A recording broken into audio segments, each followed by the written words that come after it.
Assalamualaikum warahmatullahi wabarakatuh. Alhamdulillahirabbil alamin. Kita dapat sampai kepada Ramadan hari ini.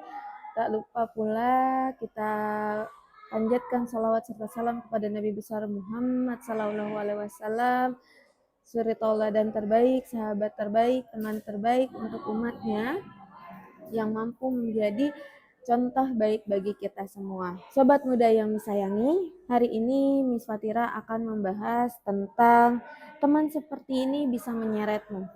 Yang bagaimana sih yang bisa menyeret kita?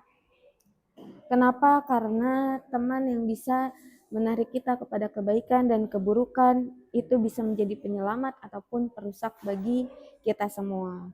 Allah Subhanahu wa taala mengingatkan kepada kita pada surat Al-Furqan ayat 27 sampai 29 bahwa ada orang kelak menyesal karena dahulu memilih teman yang salah. Ia berkata, "Aduhai, seandainya dulu aku tidak menjadikan si fulan itu sebagai teman akrabku." Artinya ini menunjukkan bahwa teman punya pengaruh besar terhadap arah hidup kita. Adapun ciri-ciri teman yang baik dan juga ciri-ciri teman yang buruk.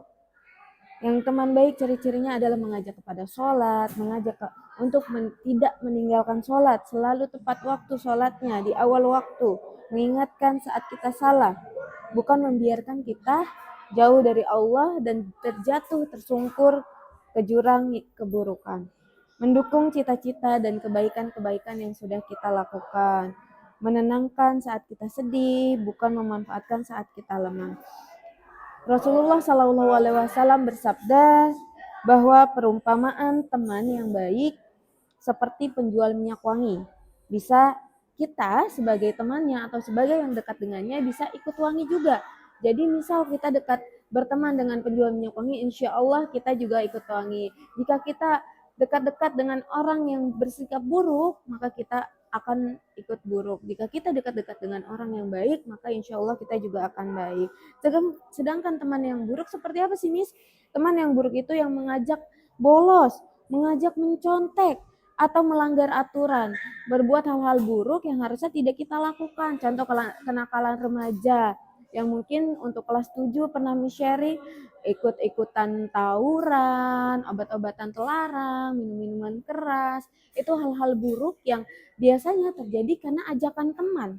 Merokok, contoh yang sering dilakukan oleh anak-anak remaja yang kalian berpikirnya kalian tidak mau menolak karena takut dicap buruk ataupun dicap tidak setia kawan oleh teman-teman kalian. Lalu membuat kita bangga membuat maksiat, itu termasuk teman-teman yang buruk. Padahal kita tahu bahwa itu maksiat, tapi lingkungan kalian mendukung. Nah, berarti kalian sedang berada di lingkungan dengan teman-teman yang buruk dan kalian harus meninggalkan lingkungan tersebut.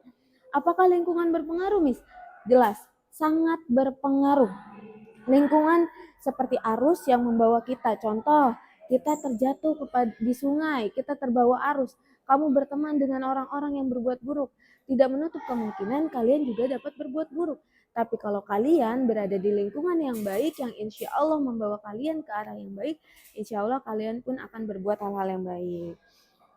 Jika kita berada di lingkungan yang suka belajar, suka terdorong, rajin, misalkan kita berada di lingkungan yang sukanya hafalan, insya Allah kalian juga akan memiliki hafalan. Insya Allah.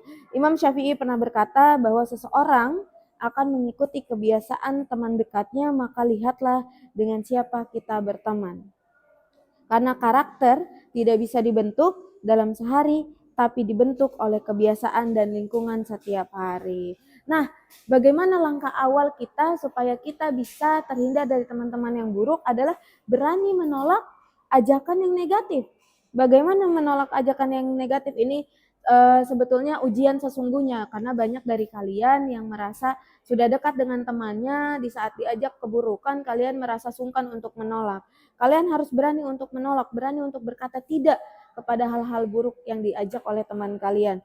Kadang kita tahu itu salah, tapi sulit untuk berkata tidak. Padahal keberanian terbesar bukan ikut-ikutan, tapi berani berkata tidak pada keburukan. Contohnya, misal kalian diajakin keburukan, tinggal bilang, "Maaf, aku nggak ikut ya kalau melakukan hal seperti itu. Aku nggak nyaman kalau seperti itu."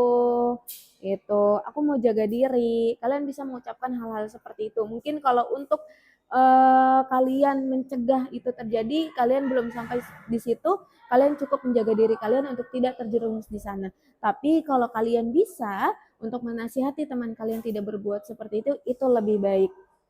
Maka mari menjadi anak yang tangguh, tidak mudah terpengaruh oleh hal-hal buruk.